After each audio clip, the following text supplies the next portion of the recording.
Hi people! Today we're going to be talking about The Luminaries by Susan Dennard.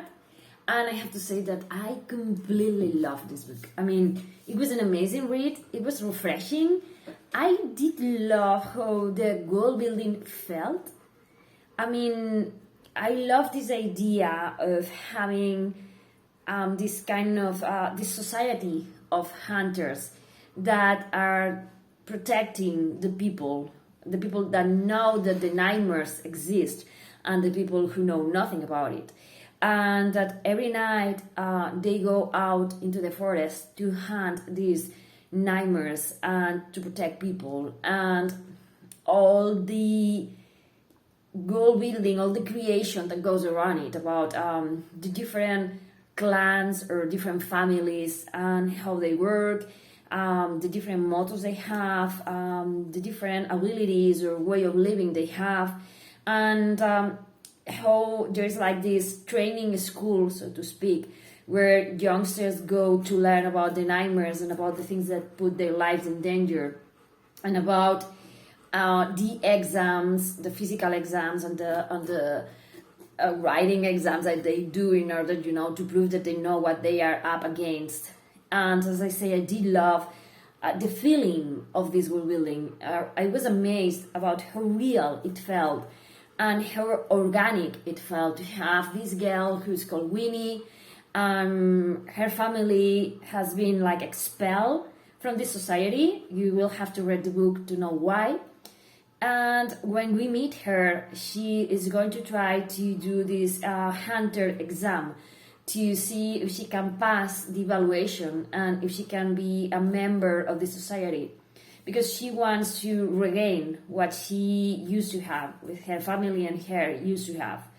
And we're going to find this character. For me, she was an amazing character. You can see that she suffers from anxiety. She's always clicking her mouth. There's lots of things that I love about her, but what I love about her is that it's not your typical hero in any way. She's not a Mary Sue with all powerful abilities and all of that, and she's not like a chosen hero that does everything right. She's the person that wants to prove to the society of hunters that she can do that and that her family deserve to be welcomed back into the society. But she's also a person that she fails, and when she approaches the other people for something that happens, they believe that she has managed to kill a banshee, and so they welcome her inside the society. And she's struggling with the fact that she knows the truth, that she hasn't passed the exam, that something else has happened. You will have to read the book again to know what happened. But I do love that I don't love that she failed per se, but I love that, that the things happened to her, the things that did happen to her happened to her, because she makes for a very interesting character. She doesn't rise and conquer. Something happens to her, it doesn't work as she was expecting it to work. And still she's kind of facing the consequences of her actions, and she's thinking, should I tell the truth or should I enjoy what I got now? And I love that she has this dichotomy on her head, that she wants to prove her value, and she knows that she's lying about something, but she also thinks that her family deserves this chance of, be welcome back. And I love that because of this time in which they have spent like marginalized, I don't know how to pronounce that now. That time they have spent like apart from the society has allowed her to see the flaws that the society has. And that brings us on a very interesting topic in which she finds herself like struggling to be back again. Is it worth it? Do we need to be part of it? Are they telling the truth? There's lots of things going on. I'm not going to make any kind of a spoiler, but I did love that. And also I did love it. This book, it's amazing. I love the story about this girl, as I was saying, trying to regain the place that she had and her family had, and all the second chances and being back with the people who has shown you. But she's thinking, okay, I made it back, but do you deserve me? What have you done for me all this time? You have treated me like a pariah, and now suddenly I'm a friend of yours. And I love how she begins to realize that maybe the people she wasn't looking at, they were real friends to her and all of that. And yeah, I mean, I'm not going to be talking much more about Winnie. I love her a lot, and I love her family, and I love everything. But also, I love the plot of this book, of having this main character who's trying to achieve like this redemption arc for her and her family. And that she finds herself stumbling into a nightmare that no one knows anything about, and it seems like the society doesn't want to know anything about it. So we're going to be finding lots of things about this book. As I say, this amazing plot about having this forest that explodes nightmares and having hunters that eliminate them to protect the humanity, the humans. And we're going to have these youngsters who are training to be hunters one day and all the implications they have. But also I love this idea that sometimes when they are fighting against these nightmares, more than once in the book, it's been mentioned that their eyes are sad, that they emanate a sadness. It's like, it makes you wonder what those nightmares really are and why are they sad and what's going on. And I feel like the plot, it's amazing, and it has like lots of mystery about it. I mean, what happened with Winnie's family? I mean, at the beginning you don't know why they were shunned, and then you learn why, and then you began questioning and thinking. And there's these figures of the Dianas that's mentioned here, and you want to know more about them, and this that kind of mystery about them. I mean, they tell you that they're like bad witches, so to speak, but you want to know more about them. And also there's the mystery why the society doesn't want to hear about a new nightmare, and they're like very centered and very centered into this werewolf, and where does this werewolf comes from, and why they want to pin it all on this creature.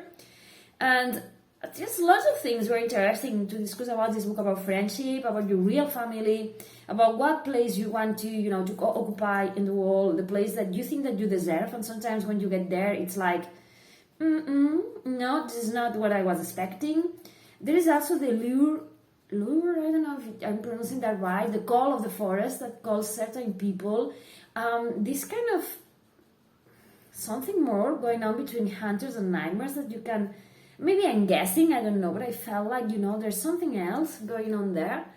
And I kept all the book guessing who the werewolf was and what was going on. And I have to say that the ending of this book is brilliant, and it's a nightmare at the same time, because the book ends, and for me it felt like when you're seeing a TV series and the episode ends and you have enjoyed watching it, you love it, and there's lots of questions, and then you're left hanging there with a cliffhanger, and you know that next week you're going to enjoy the next chapter, the next episode, because it's going to be telling you things that that you're expecting the answers to. And the way in which this book ends, it offers you answers to things that are happening in the book, but it ends in a way that it's like, okay, now I need another chapter, and now I need the second book, and now I need to know everything. And I love this kind of ending because it's like, it lets you dangling there. I mean, you feel like you have been cheated, that there should be more chapters, that you should know more about it. And for me, it's like a great ending, because sometimes you end a book and everything gets solved, and it can be, a closed ending or an open ending and whatever. And, you read the book and you love it and forget it. But with this ending, I just can't stop thinking about what's going to happen next. Because I need to know what's going to happen next with Win and this guy, with Win and her dad, and with the Dianas, and with the Nightmares, and with the Society of the Hunters, and with this kind of imbalance in power, why everyone is blaming the werewolf, what's with the Whisper. And I mean, I do love how it ends. Although I hate how it ends, because I need to know more.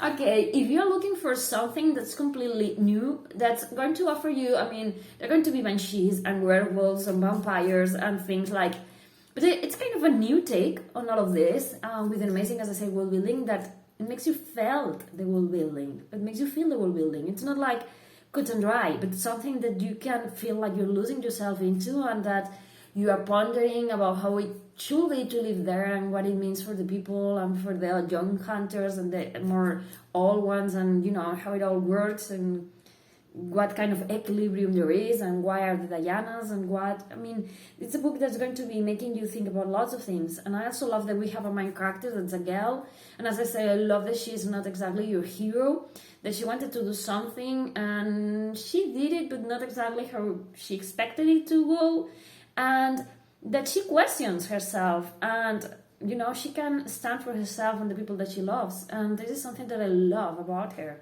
And yeah, I mean, this book is amazing. If you have read Susan Dennard before, you're going to love this one. If you have never read her books, this one is an amazing one to begin with. And you're going to, to want to read everything about her books. You're going to want to read everything she writes because she's amazing. So thank you for watching. Bye.